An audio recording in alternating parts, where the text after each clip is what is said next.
Hello and welcome to Safe Secure Surfing's review of ExpressVPN versus IPVanish. In this video we're going to be doing a comparison of ExpressVPN and IPVanish and see how they stack up against each other. So here we have an overall summary and we're going to go into more detail on each of the following metrics. We're going to take a look at customer service, pricing, payment, privacy, speed, IP locations, platform supported, and then the results from a DNS leak test. So without further ado, let's move over to customer service. So in customer service, ExpressVPN has a distinct advantage. They offer real-time chat options and have people ready and able to answer questions 24/7. In my mind, this is industry leading. ExpressVPN really hits the ball out of the park here. IPVanish has decent customer service, and they provided good answers for all of any questions that I had, but it took them quite a bit longer than ExpressVPN. ExpressVPN, I was able to log in and go to their chat option, received an answer immediately, whereas IPVanish I had to go into a form and then I had to email them, and they got back to me within 2 or 3 hours. So with all of that being said, ExpressVPN here has the distinct advantage over IPVanish. So moving from customer service over into pricing, we can take a look at the different pricing options. ExpressVPN offers a 1-month pricing, so you pay month to month. A 6-month pricing option, so you pay in advance for 6 months, or a yearly payment option where you pay in advance as well. IPVanish offers some similar ones. 1 month, so you're paying a monthly fee. 3 months, so a little bit more frequent, and then a 1-year annual subscription. So we found that IPVanish is 29.5% cheaper on a monthly basis versus ExpressVPN. We took a look at the 3 months and we just multiplied it by 2 to get to 6 months, and we found that they were about 11% cheaper than what ExpressVPN is, and then when we took a look at the annual rating, we found that they were about 25% cheaper. So overall, IPVanish is cheaper than all of them. Now another thing that IPVanish has going for it is that you can enter in coupon codes, and if you check out my post on my review on IPVanish, it has a few different coupon codes to reduce this cost even further. They've got different payment options at 20%, 25%, and 30% off. So all of those are available. So this pricing definitely gives IPVanish the upper edge and the upper hand in this section. So here we're taking a look at the different payment options that ExpressVPN and IPVanish offer. There's not a big difference between them. The only major difference is the amount of time that you have to test drive their services out. ExpressVPN offers a 30-day money-back guarantee, whereas IPVanish offers a 7-day money-back guarantee. They both accept all major credit cards: Visa, MasterCard, American Express, Discover, and a few other ones after that, including like the Diners card or other smaller cards. They both accept PayPal. They both accept Bitcoin for those who want more anonymity, and they have some other smaller payment options that are available. So with all that being said, there's not a lot of difference between here, and this one comes out to basically being a draw. So taking a look at our next category, which is privacy, we'll take a look at the number of server locations that ExpressVPN and IPVanish have, number of countries that they broadcast from, the protocols that they're using, and then their encryption standards. So their encryption, they both are using 256-bit AES encryption, so that comes out as being a wash. IPVanish offers over 700 server locations and in 60 different countries, whereas ExpressVPN offers 136 server locations in 87 countries. So an advantage to IPVanish goes to them with more server locations, but they have less unique countries that they're broadcasting from compared to ExpressVPN. So both of them are using the same protocols. So they're using PPTP, OpenVPN, L2TP, IPsec. ExpressVPN offers one additional protocol that they use with SSTP. So with this, we give a slight advantage to ExpressVPN because they have the additional VPN protocol, as well as having more unique countries that they're broadcasting from. And IPVanish comes real close, but because they've got so many other server locations that you can choose from. So when I ran these tests, I did it before each of the services was launched and then after the services was launched. We were looking to see how much of a drag was caused by engaging the different VPN services.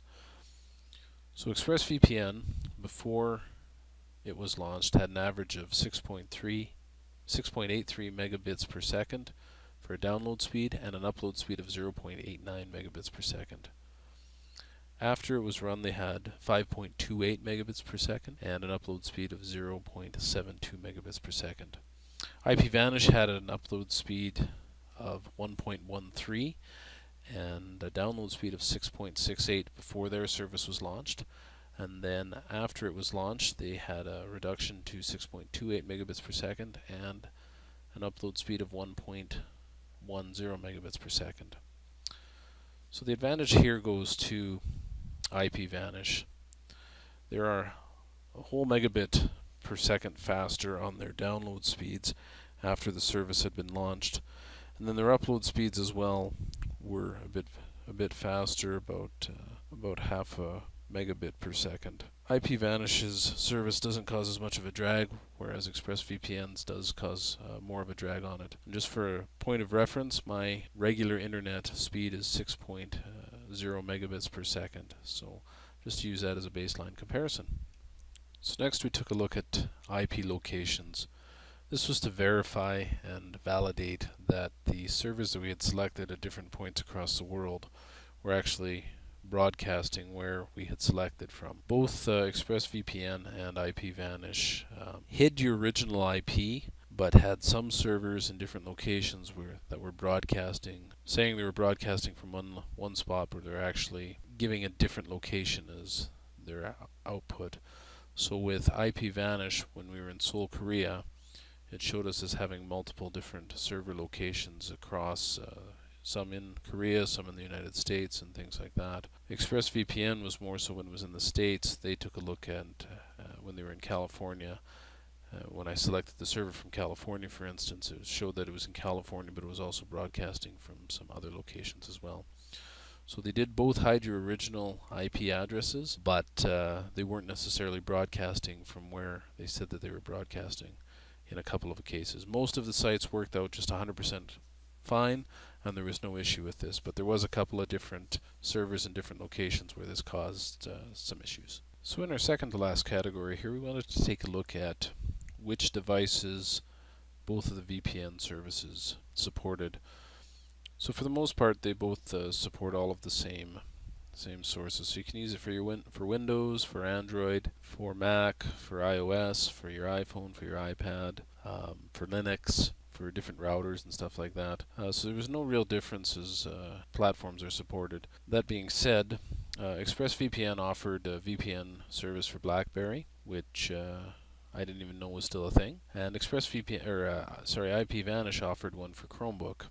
So other than those two minor differences, they're offering support and VPN services for all of the major platforms. So whether you're on your cell phone or whether you're using your PC or laptop, you can use both of their VPN services. So there's no real difference between the two services here. So here's the last metric that we're going to look at. We're going to take a look at the DNS leak test that we did for the two services. We used three different websites: dnsleaktest.com, dnsleak.com, dns-leak.com. Before I turned on either of the services, we took a look and see if we were having a DNS leak, and then after the services were engaged, we'll take a look at how many, if there was a leak, and how many servers were detected.